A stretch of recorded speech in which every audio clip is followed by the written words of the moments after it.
Hi, Lions! Let's continue reading The Wizard of Oz with our third chapter. Let's get started. Chapter 3 How Dorothy Saved the Scarecrow. When Dorothy was left alone, she began to feel hungry, so she went to the cupboard and cut herself some bread, which she spread with butter. She gave some to Toto, and taking a pail from the shelf, she carried it down to the little brook and filled it with clear, sparkling water. Toto ran over to the trees and began to bark at the bird sitting there. Dorothy went to get him, and saw such delicious fruit hanging from the branches that she gathered some of it, finding it just what she wanted to help out her breakfast. Then she went back to the house, and having helped herself and Toto to a good drink of the cool, clear water, she set about making ready for the journey to the City of Emeralds. Dorothy had only one other dress, but that happened to be clean and was hanging on a peg beside her bed. It was gingham with checks of white and blue, and although the blue was somewhat faded with many washings, it was still a pretty frock.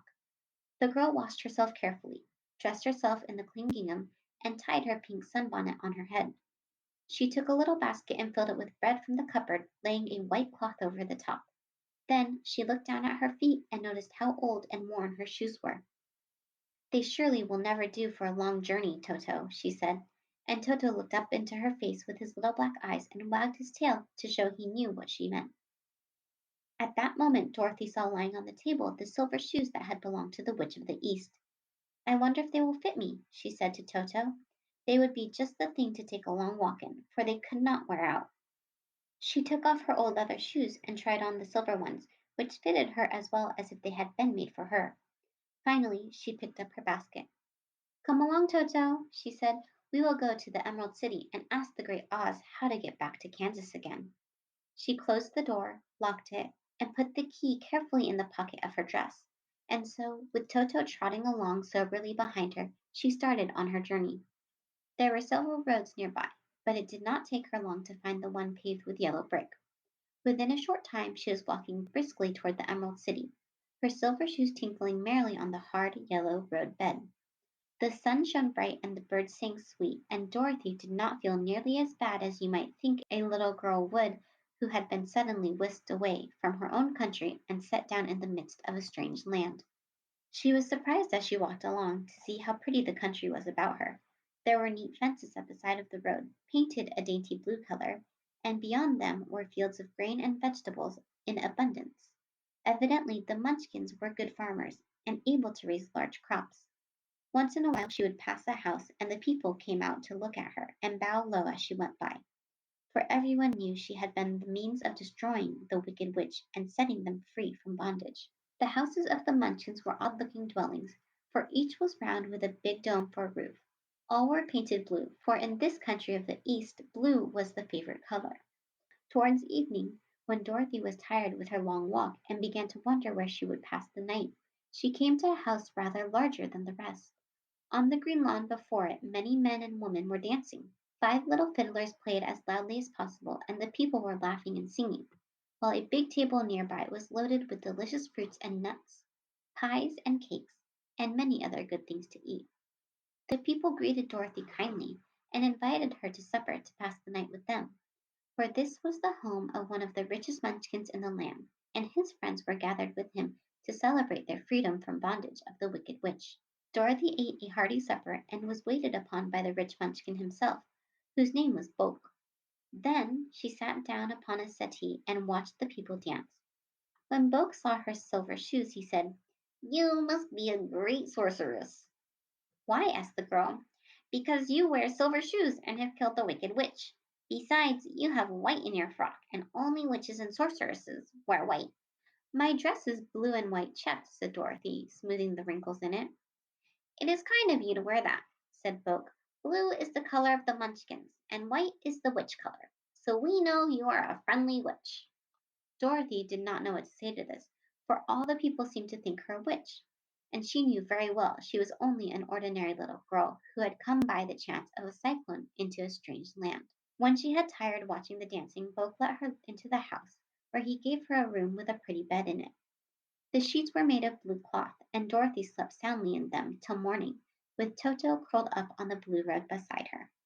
She ate a hearty breakfast, and watched a wee Munchkin baby, who played with Toto and pulled his tail, and crowed and laughed in a way that greatly amused Dorothy. Toto was a fine curiosity to all the people, for they had never seen a dog before. How far is it to the Emerald City? The girl asked. I don't know, answered Bogue gravely, for I have never been there. It is better for people to keep away from Oz, unless they have business with him. But it is a long way to the Emerald City, and it will take you many days. The country here is rich and pleasant, but you must pass through rough and dangerous places before you reach the end of your journey. This worried Dorothy little, but she knew that only the great Oz could help her get to Kansas again. So she bravely resolved not to turn back. She bade her friends good-bye and again started along the road of yellow brick.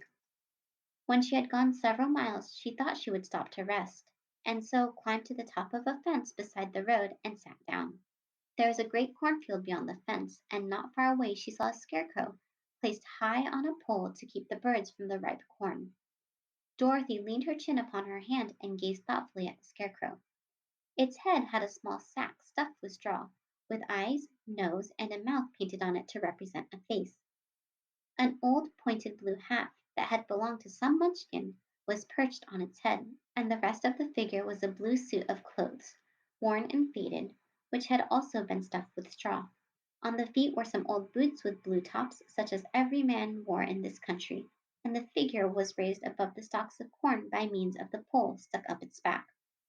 While Dorothy was looking earnestly into the queer, painted face of the scarecrow, she was surprised to see one of the eyes slowly wink at her.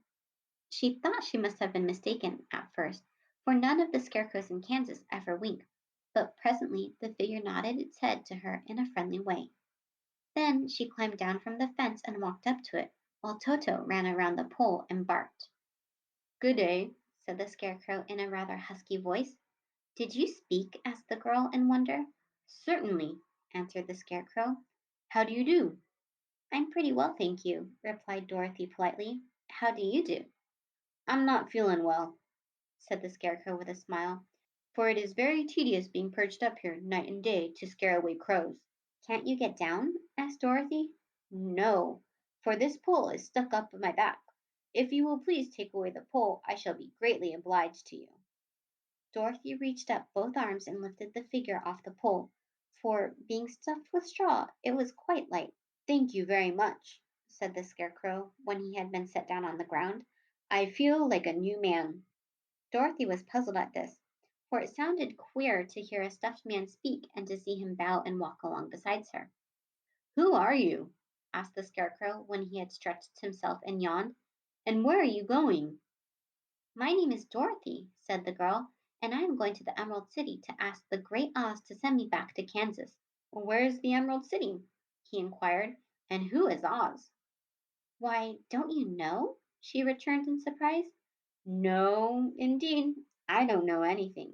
You see, I am stuffed, so I have no brains at all, he answered sadly.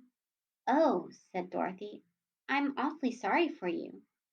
Do you think, he asked, if I go to the Emerald City with you, that the Great Oz would give me some brains?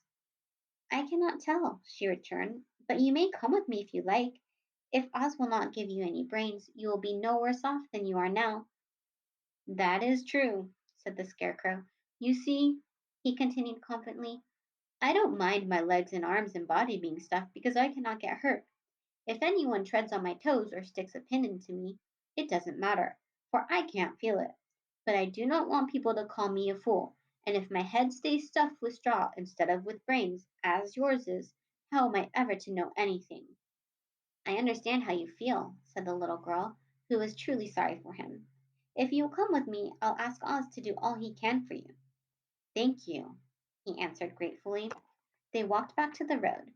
Dorothy helped him over the fence, and they started along the path of yellow brick for the Emerald City. Toto did not like this addition to the party at first. He smelled around the stuffed man as if he suspected there might be a nest of rats in the straw, and he often growled in an unfriendly way at the scarecrow. Don't mind Toto, said Dorothy to her new friend. He never bites. Oh, I'm not afraid, replied the scarecrow. He can't hurt the straw. Do let me carry that basket for you. I shall not mind it, for I can't get tired. I'll tell you a secret, he continued as he walked along. There is only one thing in the world I am afraid of. What is that? Asked Dorothy. The Munchkin farmer who made you? No, answered the Scarecrow. It's a lighted match. And that brings chapter 3 to an end. Now, Lions, this picture right here shows up in chapter 4. What do you predict, or who do you predict Dorothy will meet on her adventures in Oz? Go ahead and share with a friend or with a family member, and we'll see if your predictions were correct in chapter 4 next week. See you later.